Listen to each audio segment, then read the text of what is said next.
Good evening, ladies and gentlemen. This is Maximus Black. And Novor. And we're bringing you another normal game sent in by the fans on d2dgamer.com. Mr. Maximus. Yes, sir. I'm going to try that one more time. Mr. Maximus Black. There, I actually said your name. Thanks. Can you hit me up with that noise, please?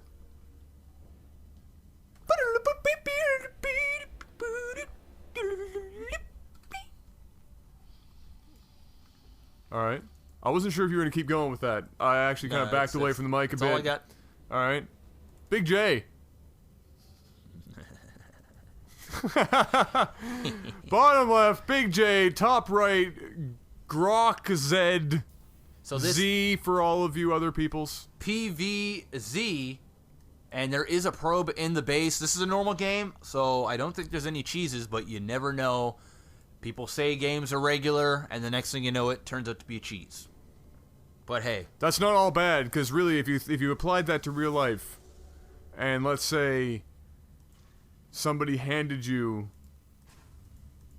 a rotten apple and said, "This is a rotten apple," and you said, "Yes, that looks like it," and then all of a sudden it was like, BAM! Cheese.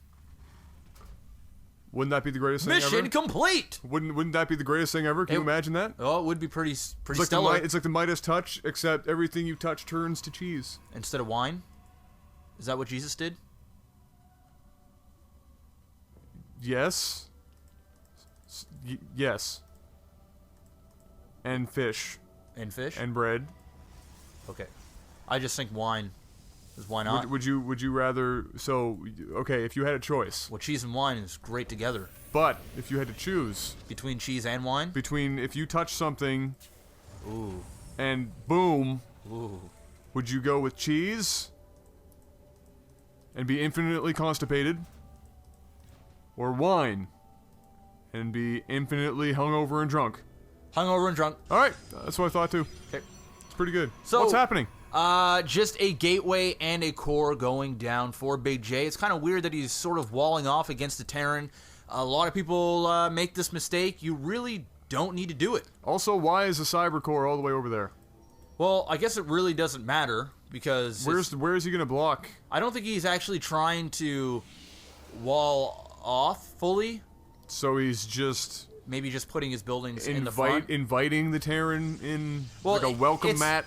It's bad because a scan or, you know, a floating barracks could come over here and you could have your main structures destroyed. Just one Marine has to be halfway up the ramp and you can see that. Yeah, like once this core goes down, you're really, really behind. And that's why I urge a lot of people not to do it unless you specifically have some sort of build in mind where you don't want a Terran to go up there and maybe get him to waste a scan or two to really see what's in your base. So it seems like, because we haven't seen cannons or proxy, gateways or anything of that nature, it looks like he's actually just going to use that as probably for warping in here. He does have his research almost halfway done now.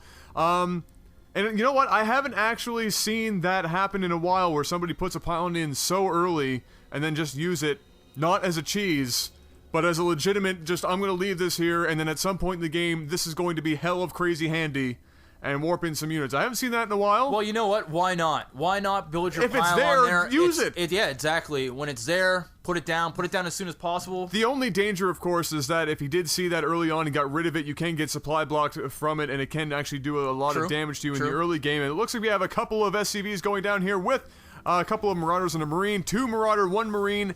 Hell of crazy pain in the ass for Protoss to deal with. Also, I just want to let you guys know that my casting skills got an upgrade.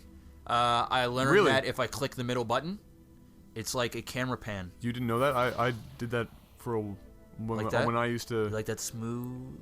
Ooh. Oh, shit. Shit. Like that. When I put that smooth all over it.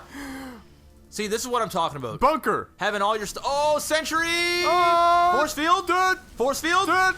No, he doesn't. Oh, wait, here, he used a force field. Oh! Another force field? Yes? There we go.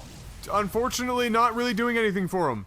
Couple of SCVs got in there, gonna go after that sentry, and the sentry's gonna go down to SCVs. No, that was terrible, a terrible loss. Whoa, getting all the way aggressive with that. Getting another bunker in there, another one on the low ground. That bunker, if occupied, will be able to hit. Look at that Artosis pylon. That is a beautiful looking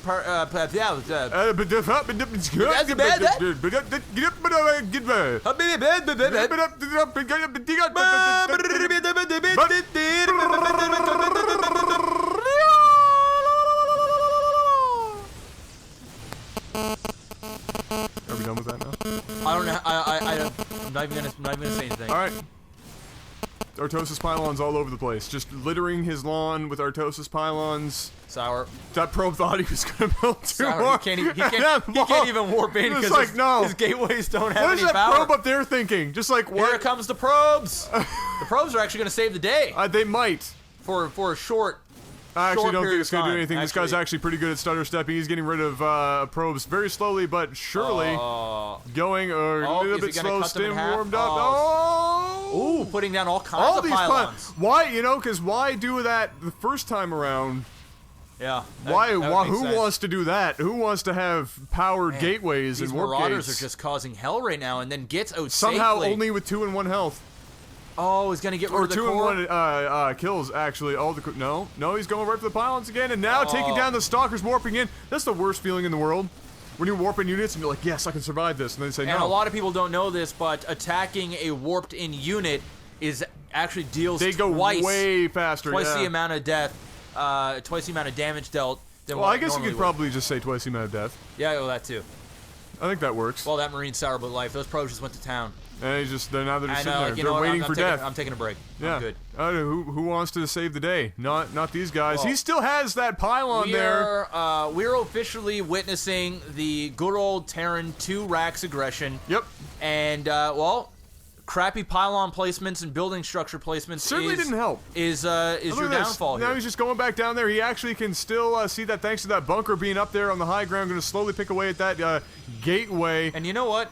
When a bunker's being built in your base, instead of using 1, maybe 2 probes to kill the SCV building it, you take your entire worker line. Yes. Like probably around 10 to 15. He's saving that SCV. He's not fooling around. Well, sour. And then have that SCV go in there and not even bother attack the structure. No. Instead, we're just going to, And no, who cares about mining resources? That's not important. StarCraft is not at all about mining resources. In fact, it is the opposite. It's about sitting around and talking about your feelings. I love how this sentry's been sitting in this forever too without canceling it and just using your resources for something else. That sentry's concentrating really hard. He's hoping that maybe one day. It's like that structure is constipated from eating all that cheese and it just won't push it out. No, it refuses. No. It's right on the edge. And you get, it's very frustrating. You've been reading the paper for a while. You know what? One thing that's crazy about constipation, and maybe this is just me, but it's probably just you. I'm gonna. All right. Well, for my constipation, it's one of those things where. Yes, Jeff. Please tell me about your constipation. It really sucks, trying to push out that log, but at the same time, it feels good. And then when it finally releases, it's like, yes, finally I shit, but at the same time, you're like, no, that feeling is gone. I actually, for one of the first times in the history of LAGTV, I legitimately do not have anything to add to you explaining to me the pains and joys of your constipation. I don't think anything needs to be added. I think that was a beautiful, heartwarming story. Thanks. Of love and loss. Thank you. And it's better to have loved and lost than never to have shit at all.